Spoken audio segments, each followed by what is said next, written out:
This podcast contains themes and language that may not be suitable for all audiences. Listener discretion is advised.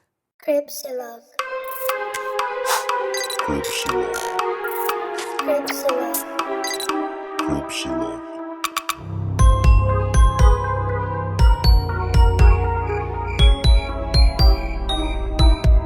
Cripsilog. Hello, welcome creepers. This is Cripsilog. Patayin sa podcast si Barbara. We are your hosts. I'm Gideon. This is Glenn. Good morning. Happy Monday! Here in Cripsilog, we talk about creepy stories, murder, true crime, conspiracy theories, and what else, Glenn? Movies, documentaries, mystery stories, and real-life experiences. Yes, good morning. Ano nga ba ang pag-uusapan natin today, Glenn? Oh my God. Since nag-Halloween, nag-Halloween themed episodes tayo ngayon. Mhm. So, today we're diving into the depths of hell to get to know yung mga demons na nag-inspire sa mga greatest horror movies of our time. Ooh, Yes. okay. Wow, excited na ako dyan. Movies na Mhm. ulit. So, bilang tayo mga mahihilig tayong manood ng movie, so marami tayong i-binge watch ngayong Halloween. Maraming upcoming. Tama. Yan. So, before we start, kamusta muna? What's good, Glenn? How was your week? Hindi siya good. Wow, hindi. Sobrang ang lala ng pakiramdam ko. Ilang araw na akong may konting lagnat. Tapos, sinisipon ako tsaka inuubo. Sabi ko nga, Lord, take me. Kasi ang hirap ng sabay. Ang hirap parang na-double fuck sa kamalasan sabay ang ubot-sipon. Pero hindi, Ayun. papasok ka pa later sa office? Tama ba? Hindi, work from home na mamaya. Okay, Pero buti naman. 3 days ako sa office na may Oh, di ba? may sip. Papasok ka pa. Hindi kaya pwedeng na lang, bahay na lang po. Hindi. Pwede naman, ayoko lang abusuhin. No, Uy, masaya kasi sa office. Naghahasag ako ng virus doon. Pero, alam mo ba, na-discover ko, nirecommend sa akin yung nasal wash. Alam mo yung nasal wash? Hindi pa nga. Ano yun? Para siyang botelya na plastic na isi-squeeze mo. So, lalagyan mo siya ng tubig na may saline solution. Tapos, ipapasok siya dito. Tapos, ipa-flush out ng tubig lahat dito sa kabilang butas. Di ba ano siya? Nakaka-something? Not Nakakalunod? good feeling? Oo, mga Hindi ganun. naman. Hindi. Kasi parang warm water gamitin mo tapos natutunaw niya yung sipon along the way tapos biglang lalabas dito. Tapos yung alam, magkakalat talaga yung sipon. May video Shit. ako. Gusto mo ng video? Hindi, sige. Parang okay na yung description, no? Nakuha ko naman. Video ko sarili ko nung first time kong ginamit. Talagang sabog talaga dito. I-vlog mo ba? Ganun. Hi guys, Tas yung magne-nasal kabila wash naman, ako. ganun din. Oo. My God. Pero after, grabe yung yung relief kasi Yung feeling. makiklear talaga. Oo, parang gusto ko nga rin yan. Sige, I'll try. Ayan. Good morning sa mga nag-aalmusal. Yeah. Yun yung Napanood ba? visuals. Wala. Hindi, as in, wala akong napanood. Okay. At all. Ako Ikaw ba? nanood ng yung latest na Mission Impossible, Ghost Reckoning ba tawag doon? About ghosts? About Ghost. Pang Halloween siya kasi may mga multo-multo. Ganun. Pero ayun, maganda. Maganda. So, bilang fan naman tayo ni Tom Cruise. So, yeah. Enjoyable. Yan. Sayang nga lang kasi di ba tumapat siya sa Oppenheimer. Kaya medyo hindi natabunan siya nung Barbenheimer. Yun. Oo nga. Hindi niya na-predict Sumabay yun. kasi sayang. Sana hindi sila sumabay. Yeah. What else? Ayun lang Horror. naman. Yeah. Ano mga Horror. upcoming horror movies na inabangan natin? Ay, meron tayong tatlo. Ay, Ay, ano? series yung The Mike Flash of. Flanagan. Kay Mike The Fall of Flanagan. the House of Usher. Ay, sorry, The Flash. Yung ilong ko kasi nandun ka pa sa sipon ko eh. Oo, yun. Ayun, siguro this weekend, panoorin natin yan. Movies, meron tayong Shake, Rattle, and Roll Extreme, Ay, oo nga. Nocturno, tsaka Maliari. So, those three na movies ng Pinoy horror. So, Tingnan natin. Panoorin natin Maganda. yan. Ako excited ako sa Malyari bilang Yes, it's about serial a serial killer. killer. Tsaka ako Sabi, sa first Shake, serial Rattle, killer. and Roll kasi nga, yun, bilang mga batang Shake, Rattle, and Roll tayo. Tama. Tingnan natin kung na-uphold pa nila ang tradition ng Shake, Rattle, and Roll. Let's see. Ayan. So, ayan. Cripsilog extra serving, additional Meron ba? information or corrections about the previous episode. Let me see. Parang wala namang corrections. Ay, taray. Pero Hindi, maraming meron lang. naaliw na nabudol Saan? ka dun sa app. Oo, grabe. Uy, para sa inyo yun, guys. Charot! Sayang 200 na din that. 200 ko. Okay. Mali mo naman, nag-work talaga. Tinatawanan lang natin. Oo nga. Gusto mo i-play ko ngayon, diba? Ayan. Yung slide lang ni Boss Maeve, yung slide ng sinungaling na ex. Speaking of, may naalala lang akong person from high school na sabi niya sa akin through text ay nagbabantay siya allegedly sa hospital dahil may heart surgery daw yung younger sister niya. Tapos next Monday, nakita ko naman na sabay sila pumasok ng sister sa school. So, ano yun kung heart surgery tapos pumasok agad? And that Mabilis is my critical mag-heal. yes. Mabilis mag-heal, oo, di ba? Parang Wolverine. Sabi nung sister, di ba pinag-pray niyo ang aking speedy recovery? Nung binigay, nagtaka kayo? Ko-questionin nyo nga yun ako. Ayan. So, yun lang so far. So good. Yun lang yung ES natin. So, yun. So yung iba, let's see. May mga shoutouts para makinig kayo. Yung mga nagpa-shoutout dyan. Yeah. Start na po tayo. Start na. Let's go. Exciting to today because yun nga, we love movies and it's Halloween. So tatalakayan natin from a demon that can make your head go 360 degrees to a demon that will decapitate you completely. Cover natin sa episode. Lahat yan, tatawagin natin isa-isa. I-invoke natin silang lahat. So bahala na kung anong mangyari mamaya sa end ng episode. Listen at your own risk. Sabi? Ayan. O baka naman may mapasamon tayo bigla dito. Magdasal na kayo. Before we start, ano muna ang demon? Ano bang kaibahan niya sa mga ghosts, sa mga blah blah? Anyway, demons are essentially spirits that have the ability to influence the physical world, including animals, events, and ourselves, mga tao.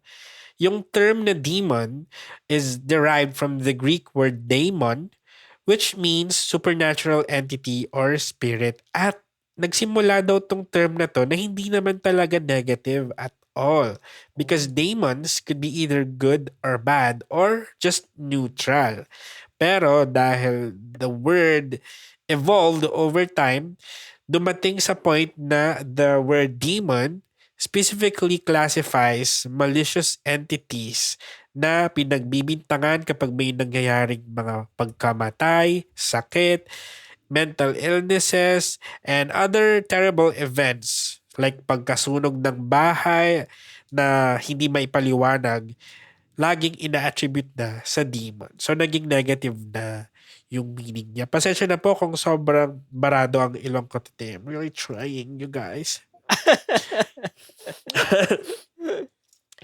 So, ayan, paniniwala naman sa ancient Christianity, ang demons daw ay fallen angels kasi nagkasala sila and they were expelled from heaven.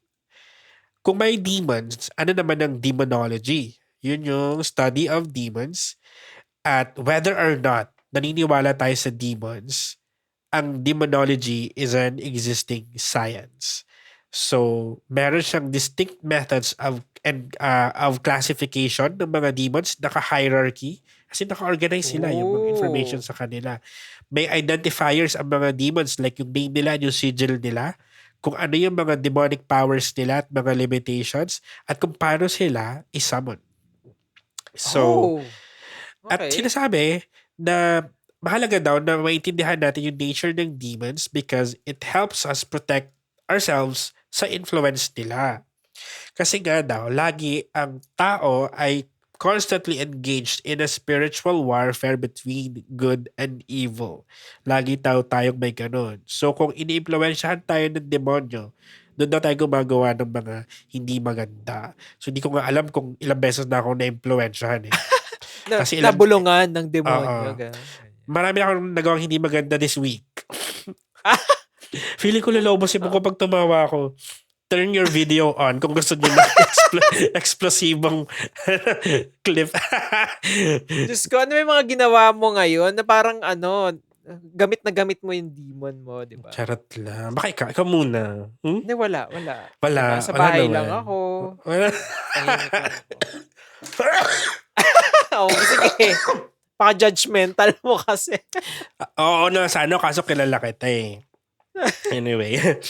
Merong mga books that deal with demonology. Ang tawag sa kanila ay grimoire. Ito daw, dito nakalagay yung mga names nila, yung mga instructions kung paano sila tawagin. Ano siya, effectively, it's a book of black magic. At ginagamit siya ng mga wizards dati para mag-cast ng mga spells. Luma na tong book na to at hindi nila alam kung sino yung author. Pero isa sa mga pinaka-popular na grimoire is called The Lesser Key of Solomon. So Ooh, kung lesser. mahilig ka sa mga movies ng mga demons, nababanggit na to doon. Sorry, nauubo ako. Yung The Lesser Key of Solomon is an important source, sa demonology. It dates back to the 17th century at hindi alam kung sino yung author. Yung grimoire na to, itong Lesser Key of Solomon, hinati siya sa 5. May Ars Notoria, Ars Almadel, Ars Paulina, Ars Theurgia, at Ars Gotia. Yung doon tayo mag-focus sa Ars Gotia. It means craft of charms. Kasi nga parang spell book siya. Okay. Tapos dito sa Ars Gotia nito, dito naka-code yung mga 72 demonic entities ng hierarchy ng hell. Tapos may 72 sila. Akalain mo yun. At may individual entry for each of the 72 entities. May rank, kung anong itsura nila, kung anong power nila. Tapos naka-hierarchy yun. Yung hierarchy, by the way, ito medyo familiar ka siguro dito. Merong 7 tiers. So may 9 na king, may 23 dukes, may 7 na princess, plural ng prince, 15 marquises, 10 earls, 14 presidents, and 1 knight. Hindi ko alam bakit isa lang yung knight. So, isa-isahin natin yung hierarchy. Tapos, hindi natin, we won't go through lahat ng mga yun. Kasi 72, di ba? 72 yun. So, anong oras tayo matatapos? Pero, yung mga medyo notable na lumabas sa mga horror cinema, yun yung medyo pa-focusan natin. Sige. Okay lang ba? Sige, pwede naman. Pwede naman. Balikan natin next time yung matitira. Yung iba, baka magtampo no? Oo. So start tayo sa 9 Kings of Hell. Ang una ay si Baal, spelled B-A-A-L. Siya daw ang first king of hell. He rules the east. Pwede siyang mag-assume ng iba-ibang mga shapes. Minsan daw, tao. Minsan, palaka or toad. Minsan, pusa. Minsan, halo-halo sa isang form. Yung tatlong yun. And he can turn people invisible. Yun daw. So kung gusto nyo maging invisible, ito yung isasamon nyo. Parang ganun yung basically yung part nung grimoire, nung Lesser Key of Solomon. So si Baal, nabanggit siya actually sa Bible. Sinasamba siya ng mga pagan. Siya yung deity. I think siya yung parang ang niya din is bull ata. Nalimutan ko na. Sorry. Pero we have a story. Nung panahon ni Moises ba to? Di ba nung Maybe. pagkahati ng Red Sea ba yun, hinati? Nag-celebrate Blue sila. Pero instead of celebrating, kunyari, si God, yung meron silang bull na gold na statue na yun yung sinaselebrate nila. Baka. Ayun. Or na-confuse ko lang yung bull with Baal. Okay. Pero ayun. Is the Basta yun. chinek ko, it's Baal. Baal. Oo. Baal. Ayoko i-pronounce ng tama, baka masaman ko eh. Okay, ganun ba? Nandiyan na pala Hindi sa kasi, tabi ko sa likod ko. di ba nga Gideon ako? May title kasi yung Gideon sa Bible, si Jerubbaal. Kaya, ayun. Ay, demon siya. Well, si hindi Gideon. sinira niya kasi yung altar ni Baal. Hindi ko alam kung ano sabihin ng Jeru. Baka destroyer, gano'n. Destroyer Ay. ng altar ni Baal. Ganun. Jerubbaal. Destroyer of altars. Gideon. Ayun, gano'n. Ay, pero yung anak ni John Kramer sa Saw, di ba pangalan niya Gideon? Oo. Ayan. So, may isang movie na nagtalakay kay Baal in 2011. Ay, nag-emergency alert na mga Oo baby. nga ayun. Lindol, magnitude 5, Batangas. Paano ba i-disable to? Naku, may aftershock na mangyayari. Ay! I'm ready. Excuse me. Anyway.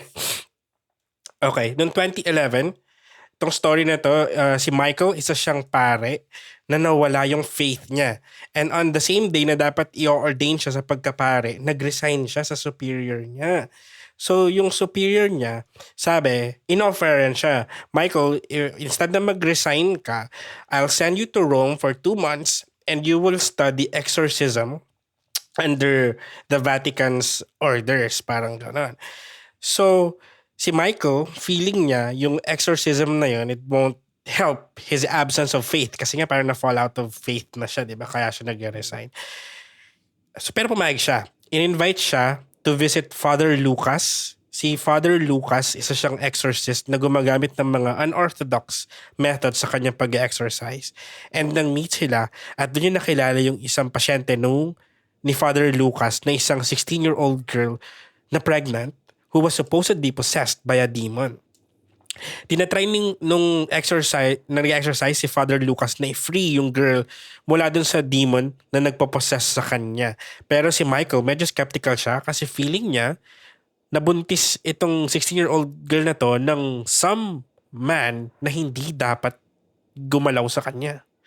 So, feeling niya ganun yung inyong conflict niya until eventually, tong si Father Lucas na nag-exercise, siya na mismo ang nasaniban. And it was up to Michael na i-exercise naman si Father Lucas. And dun niya inaccept na si God at that moment, niya renew na yung kanyang faith and naging successful siya to command yung devil to reveal its name. Kasi 'di ba, like we learned sa ano nga yan? Conjuring. Important na malaman mo yung name nung demon na in-expel mo. Ayan. So, nalaman niya, of course, it's siya boy, Beo. And natapos niya yung exorcism and na-free niya yung si Father Lucas at bumalik siya sa priesthood. Ang title ng movie na ito ay The Rite, starring Anthony Hopkins. Ang ganda nito. The Rite? Like, The Rite. Or may W ba yun? Right. Right lang. Hulaan mo na lang. Kung anong tumugba. Kung anong mood mo I-correct for mo the na day. lang, Google. Ayan. The Rite, like a ritual. Hindi ko talaga sinabi sa'yo. Hinayaan talaga Oh, kita. ayan, Sorry. karma mo. Sorry sa ubo, guys. Ayan, parang ritual, ganon, The Rite. Oo. Okay. Okay. Next, na King of Hell, si Paimon. Familiar ka dito? Ay, oo. Sa favorite Yes. natin. Of course. Ang appearance niya is a man riding a camel. He is a male with a feminine face. Na nag-figure later on dun sa story ng movie kung saan lumabas tong si Paimon. So, yun nga, he's a male with a feminine face. Meron siyang crown sa tuktok ng ulo niya. Tapos, every time na appear siya, naglalabasan ng mga tunog ng mga trumpets, cymbals, music. May orchestra. Yun ang nagsisignal na nandyan na si Paimon. So, marami daw siyang hidden knowledge and pwede kanyang bigyan ng napakaraming wealth and many good familiars kapag in-invoke mo siya. So, yan. Paimon is very obedient to Lucifer. And of course, in the year 2018, Paimon appeared in the horror movie directed by Ari Aster, starring Toni Collette, entitled Hereditary. So, daanan lang natin very quickly para ma-remind tayo kung anong kwento ng Hereditary. Kung hindi nyo pa napapanood, okay lang, hindi ko naman i-spoil masyado. Joke, as in super spoiler ito. So, on the surface, merong family na nag-grieve kasi namatay yung lola nila. Pero throughout the movie, malalaman natin na meron palang secret cult na kinabibilangan nung lola nila na minamanipulate itong family into summoning si Paimon. Hindi nila alam na ginagamit sila para i-summon si Paimon. Nagkakaroon lang tayo ng mga clues. Yung ganyan. Like for example, nung namatay yung grandma, yung anak niya, napansin niya, ba't ang daming umattend na tao sa funeral, hindi ko naman sila kilala. Yun pala, kilala nila yung nanay niya kasi nga, kulto sila. Unbeknownst to her. Wow. So, yung bloodline ng grandmother kasi, it's something special. Kailangan magmula sa kanya yung next na magiging kung saan next sasanib si Paimon. Kaya din daw ang title is Hereditary na mamana. Yun daw yung explanation doon. So, kailangan nila isummon si Paimon into a human form. Ang kailangan nilang sacrifice ay 3 decapitated heads. Ayan. So, the first major step ng pag-summon nila sa kanya was, of course, dun sa party kung saan nakakain yung si baby girl ng peanuts at dahil nagkaroon siya ng allergic reaction, kailangan siyang i-rush back sa hospital pero dahil sa isang freak accident, naputulan siya ng ulo. So, it looks like an accident pero it was arranged kasi nga, yun yung first decapitation. Yun yung first sacrifice. It was orchestrated by the cult.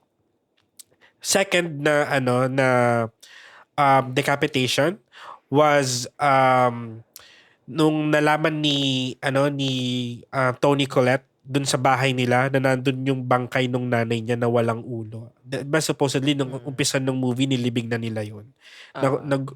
Nagulat siya na nakita niya yung katawan ng nanay niya sa attic na walang ulo. So someone dug her mom up para kunin yung ulo niya, and that's the second decapitation. And finally, nung na-discover na ni Toni Collette yung mga yung truth about dun sa mga niya, sa kinabibilangan ng mama niya, she went insane and she decapitates herself. Siya yung pangatlong decapitation sacrifice. And yun, finally, nakalabas na si Paimon at nakasanib na siya sa totoong male body na gusto niyang saniban. Kasi nung una, na kay Charlie siya, babae si Charlie. Remember, si Paimon, he is male with a feminine face. So medyo insecurity daw niya yun. Kaya ayaw niyang i-resurrect siya in a female body. Gusto niya male. Kaya nilipat nila from Charlie to Peter. Yun yung story ng Hereditary. So yun. Wow, thank you for spoiling me. Pero, Tagal hindi, na yung part neto. ng nung yung ritual na 3 pugot na ulo pala yung kailangan. Ngayon ko lang nalaman. Ako din nung nire-research ko lang to kasi nung pinanonood ko yun parang it flew over my head. Wow. Yeah. Ayun. Si Paimon nabanggit din siya sa iba pang movies like Last Shift, The Last Exorcism, at sa Genshin Impact. Di ba Paimon Totoo yung ba? doon? Ay, oo, yung maliit na Yung palipad-lipad doon. Okay. And, Shit. so that's Paimon. Madaliin na natin. Next, si Beleth. Si Beleth daw rides, medyo iniingatan ko yung pag-pronounce ito na Beleth. Bakit? Ayaw Mahirap mo na masama. magkamali. So, Beleth rides a pale horse. Na-late na naman ako doon. Oh. Ayun, maraming instruments din na accompaniment siya kung saan man siya pumupunta. Eto daw, kapag gusto mo daw siyang gusto mo siyang i-summon, medyo galit daw to pagka sinasummon siya. So, kailangan daw matapang ka at kailangan ilabas mo daw yung tapang mo at di ka magpapakitang natatakot siya. Natakot ka. Make sure daw na may suot kang silver ring sa middle finger mo or of your left hand. Tapos yung left hand mo daw na yun, i-cover mo sa face mo. Kailangan nakikita niya yung para daw mas summon mo siya. Pero di ba galit niya siya? Pero once na napasunod mo daw siya, every possible love and pleasure will be Ay, satisfied. parang exciting. Tandaan niyo yung pangalan niya. Yun yung isasamon natin mamaya. Next, si Person. Si Person naman daw, yung appearance niya is man with a lion's face. Although not appearing entirely human, he is fair to look upon daw. So, ano bang power nito? Impression of near omniscience. Alam niya, marami Ay, siyang oo. nalalaman. Eh di He ikaw knows- na. Ikaw na. Bida-bida. Ikaw na person. Ano pa Know pangalan? it all. Person. Person. He knows all things hidden and can discover treasure and tell all things past, present, and future. Diba? Ikaw na magaling. Alam mo lahat eh. Ayan. Next, si Asmodee. Si Asmodee naman, king siya of great strength and power. Tatlong ulo niya. Merong a bull, a ram, and a man. So yun yung tatlo niyang heads. Tapos yung may buntot siya ng ahas. Ayan. And nakasakay siya sa dragon. Tapos, ang power naman niya ay astronomy, geometry, and handicraft.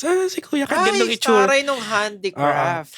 Kahit ganun yung itsura niya, very into arts and crafts naman pala. Mga 5-minute crafts siya may gawa nun. Oo, ganchilyo ba? Ganon? Based yung sa Facebook, yung 5-minute crafts, yung sisirain lang nila yung yung napakaayos na sapatos sa pangit ng result. Anyway, next we have Vinay. King in the form of a great lion, rides upon a black horse. Ang powers niya ay his powers can have devastating effect sa exorcist na magka-conjure sa kanya. So wag yun ang balakin, baka mag-backfire.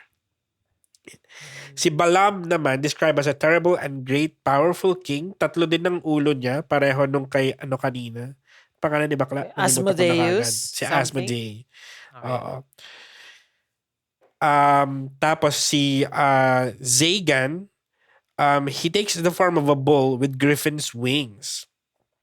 Tapos, ang powers niya includes giving wit and wisdom, transmuting liquids, specifically wine into water. Baliktad. Yung wine, babalik niya sa pagkatubig. Blood into wine. Meron din water into wine. Ayun. So, more on alchemy. Si kuya mong Zagan. Tapos, eto si Belial. Siya yung last king sa hell. And he Sino was ang name? Belial.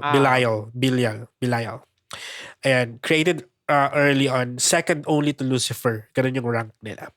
So, mukha siyang angel daw, seated in a chariot of fire.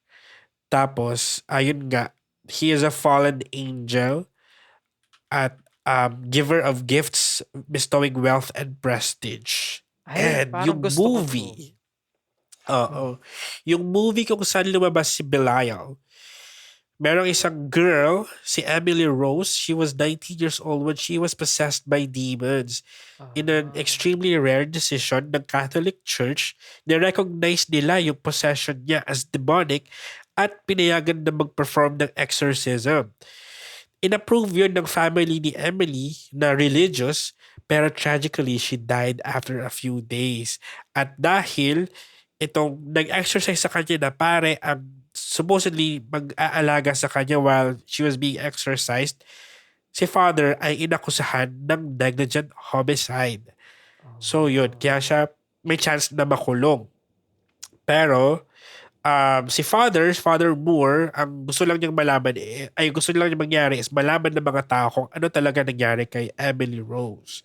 So apparently, she started school sa isang university na malayo sa bahay nila, and every 3 a.m. pagka natulog na siya, nagigising siya ng 3 a.m. na may naaamoy siyang something na susunog. Kaya nga lang, wala kang maamoy. Yun? Ano yun? Ano yung nasusunog? Smell of something burning. Tapos may feeling na siya na may someone na nanonood sa kanya. Ewan ko. Ako kaya ko pa. Kaya niyo pa ba akong pakinggan?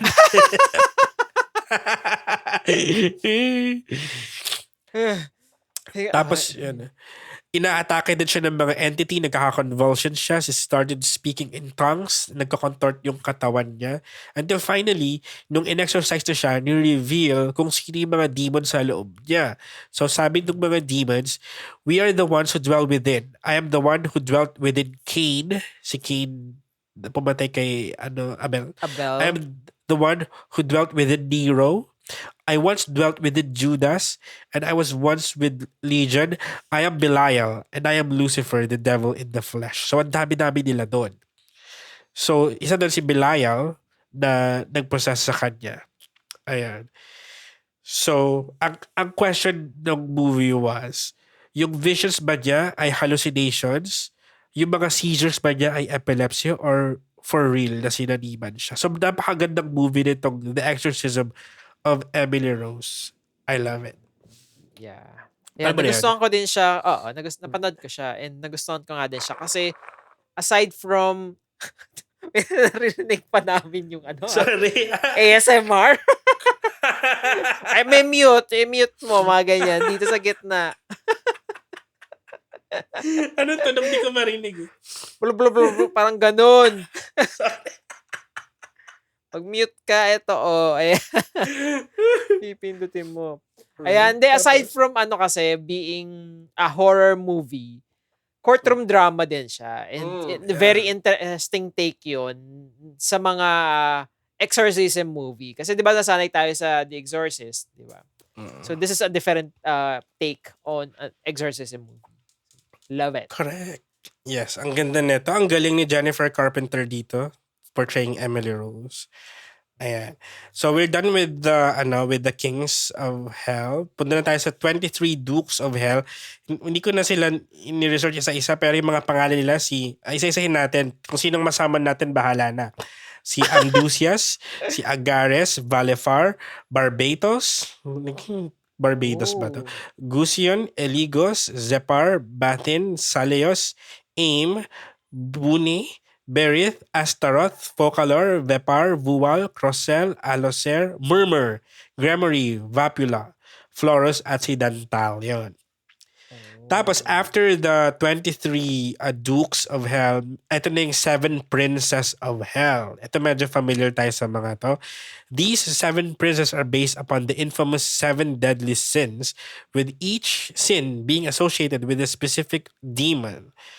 Ayan. Yun yung pang-tempt ng demon sa'yo kung anong sin yung sa kanya. Yung associated sa kanya. The first prince is si kuya nating Lucifer. The original fallen angel, and associated siya with pride. So yun. So kung ma-pride ka, si Lucifer na nag-influence sa'yo. Second, we have Leviathan, demonic sea serpent na madalas daw itong nare-reference sa Bible and associated naman siya with envy. Third is si Satanas, which is Latin for Satan, the fallen form of Lucifer, and he represents wrath. Fourth is Belphegor.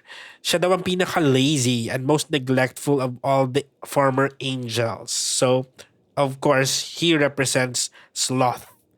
The fifth is Mammon, a fallen angel na according sa writings ay he always looked down at the gold pavement of heaven instead of up at God. So, inassociate siya with greed. The sixth is Beelzebub. In Catholic demonology, siya yung first sa 3 angels na nahulog from heaven. Kasama niya si Lucifer at si Leviathan. And yung name niya translates to Lord of the Flies. Siya ay associated naman with gluttony. And nabanggit siya sa song. Alam mo yun?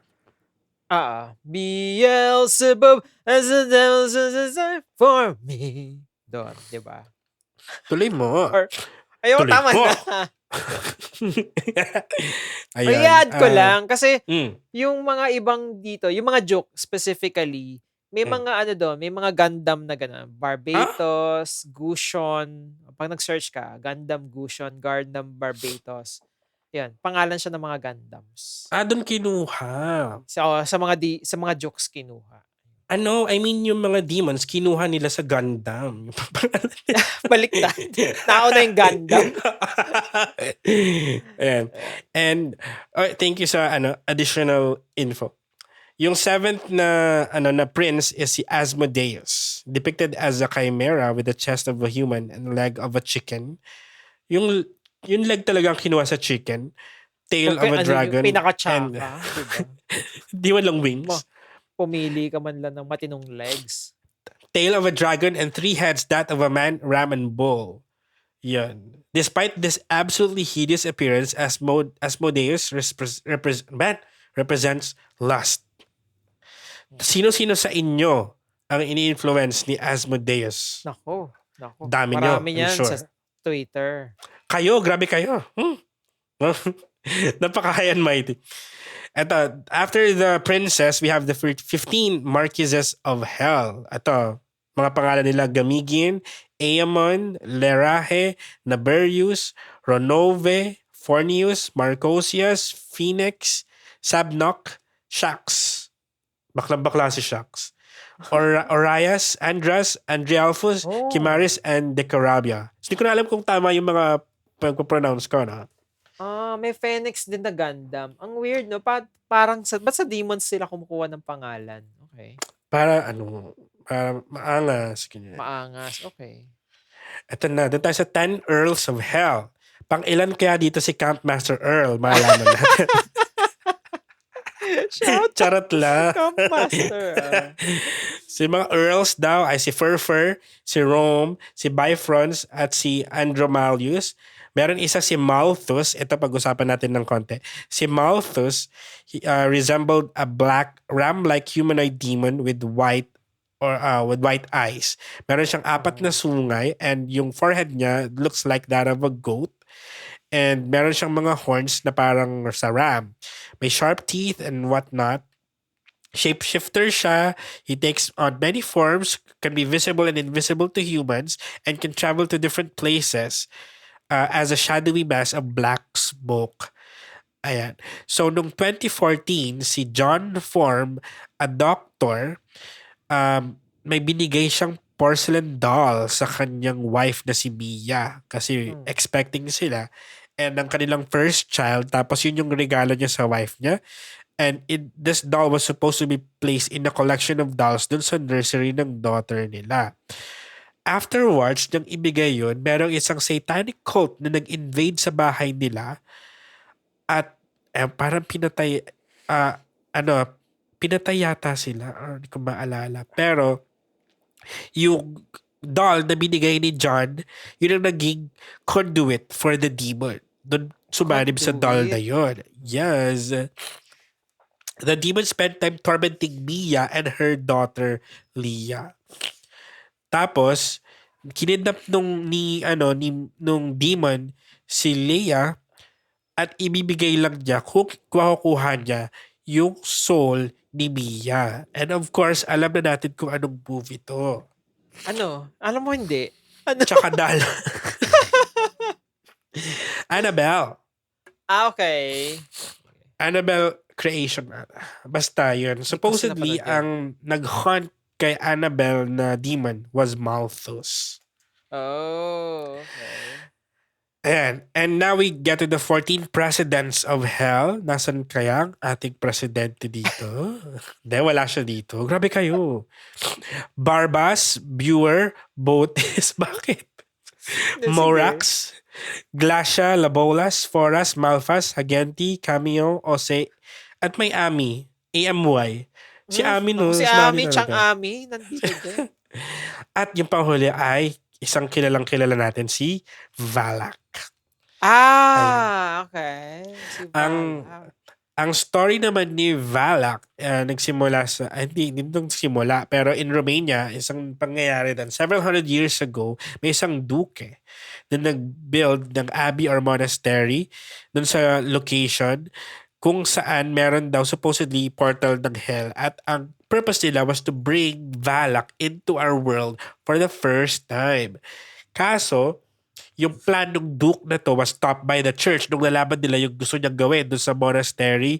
So, ang ginawa ng church, sinil nila yung close at kinontain nila yung evil through the blood of Jesus Christ himself. May, as in, literal na dugo niya na nakalagay sa bote. Oh, okay. Yun ang ginamit nila to seal the portal. At kailangan may mga nuns na nagdadasal dun sa church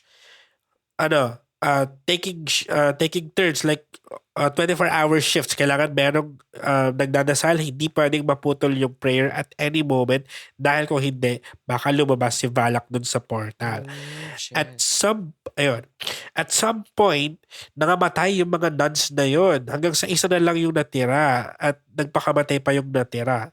So natigil yung prayer at ayun nga lumabas si Valak.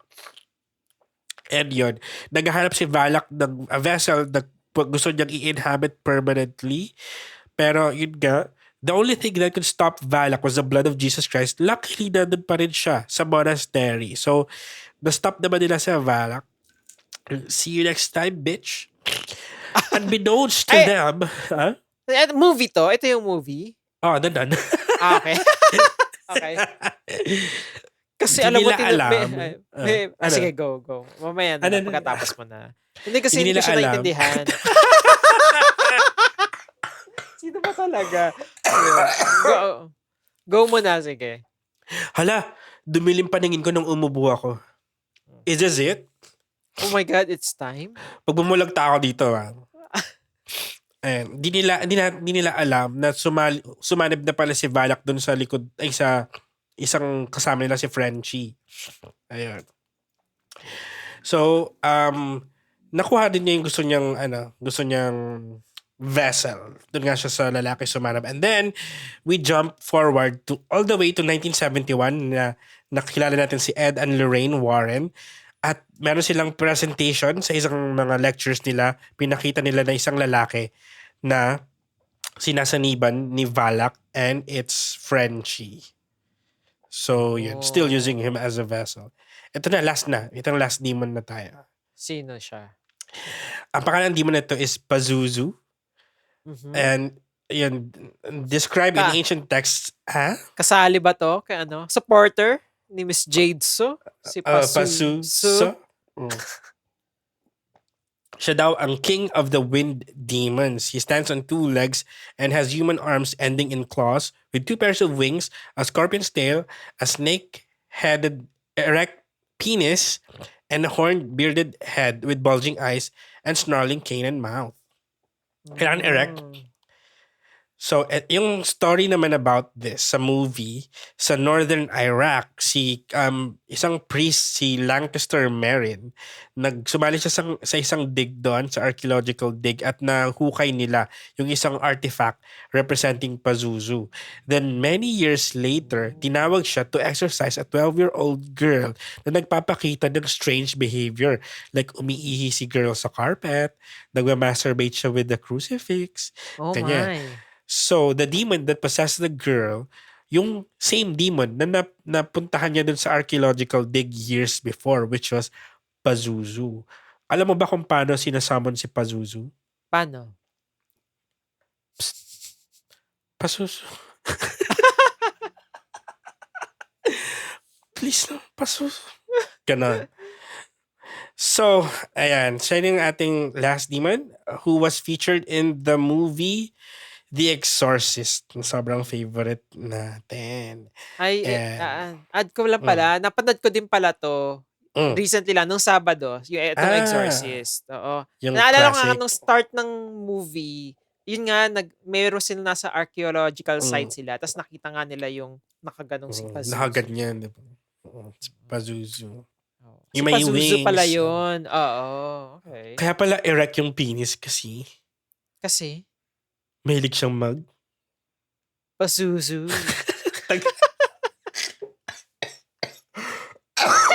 Sorry guys. Ayan. And so we're done with the demons from the Lesser Key of Solomon. Wag na nating puntahan yung ibang grimoire kasi panibagong episode na yan.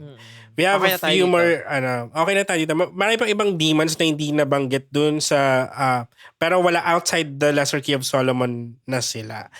Like, yung mga nasa Drag Me to Hell, yung Ay, nasa... bakit? Anong demon yun? Yung nasa drag me? The Lamia. Lamia naman. Okay. Meron sa Sinister, yung favorite mong Sinister, Oo, kay Ethan Brain Hawke. Hunter. Ano? Oo.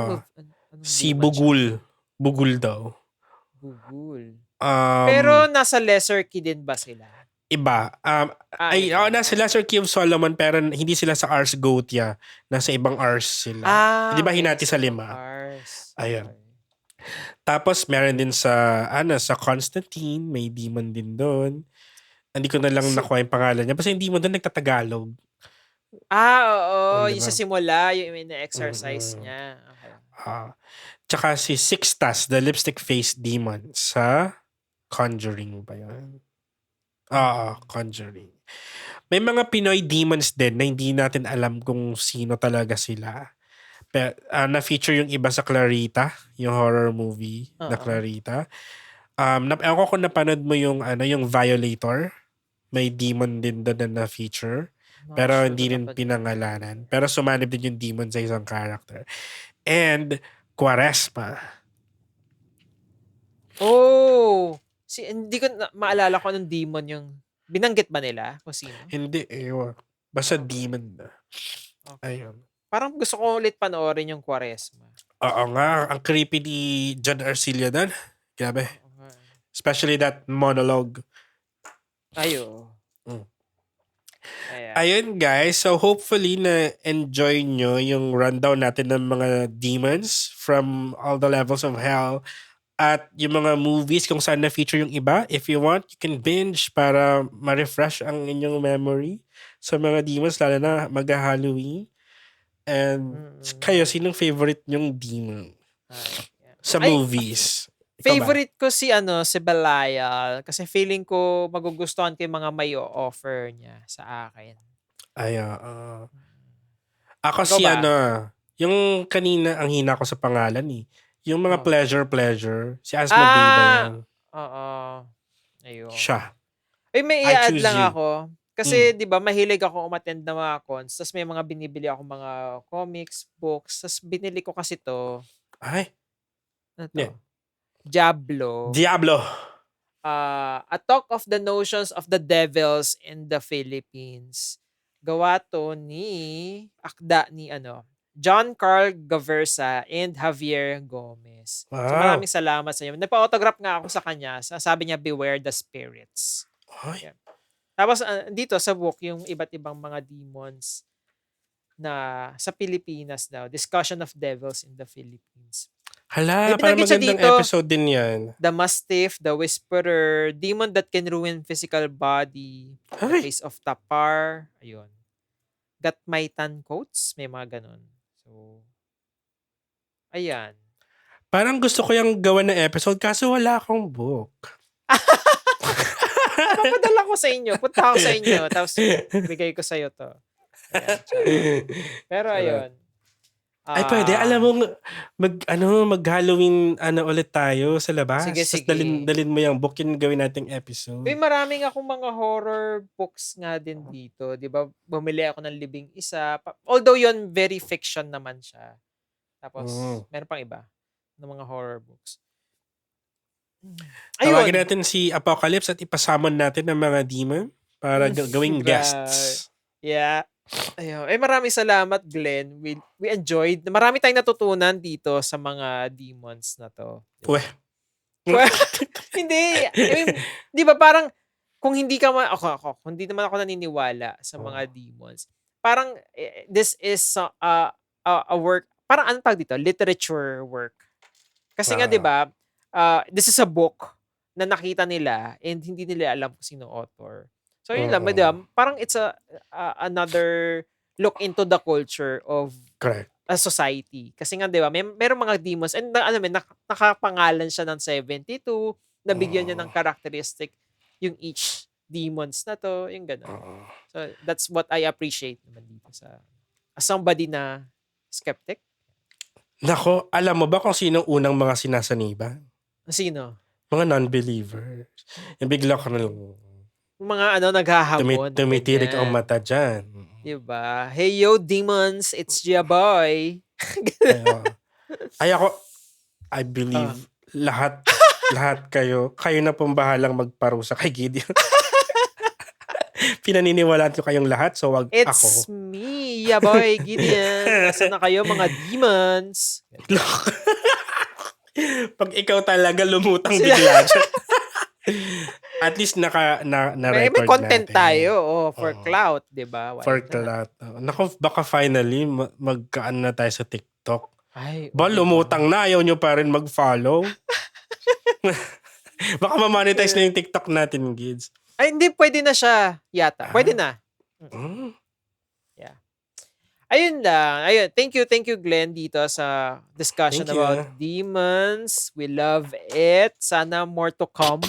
Iba pang mga archwa. Anong tawag doon? Arses? Arses. Ars. Sa iba pang mga Rs. Ayan, sa future episodes. Kayo ba, Creepers? Sinong favorite demon nyo? May favorite, di ba? Let us know. Meron ba kayo additional information about them?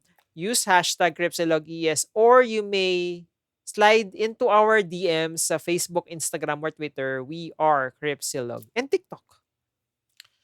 Correct. Pwede nyo rin send by email. Send it to creepsilog@gmail.com or kung gusto nyong anonymous, you can use Curious Cat. Just search for Creepsilog. Yes, maraming salamat sa mga sumusuporta sa atin sa Patreon, sa PayPal, sa GCash, sa inyong mga tulong. Maraming salamat.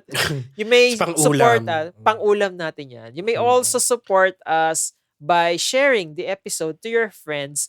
Let them know how demonic, syempre, CryptSilog is. Oh, grabe. Ang laking tulong ng mga nare-receive natin, ng mga tips. Kahapon nga ulam ko, cream dory. Wow! Baka order nga ako Oo. ng pumpkin spice mamaya sa work. Latte. Kasi may nag-Gcash. Yes, may ulam na naman. Yan. Ganon. Hinihintay ko talaga pag umaga. Ganong level na po. Ang pag-aabang. Charot lang. Alam mo yung nag-aabang na lang. May mapapadala kaya? Oo. Ayan. May nag-creeper na nag-Gcash. Cream dory tayo today. Masarap ang ulam tonight. Ganyan. Ay, supportan nyo rin ang bank. Mga kaibigan natin nandyan sa bank. CryptSilog is a part of bank. Just search for Bank Collective sa Spotify. Nandun lahat ng shows. Hello sa ating mga bankmates. Yellow. Oy, rate us 5 stars kung nag-enjoy kayo at nabibigyan namin kayo ng saya, ligaya, at Ligaya. productivity. Ay, oo. Diba? Oo nga, ano ba naman yun? I-5 stars nyo kami. Ayan. So, maraming salamat. See you next time on Thursday for another slide into our DMs episode. My name is Gideon. And this is Belial. Ay. This is Glenn. Mercy and compassion. And productivity, bitches. Fires. Bye.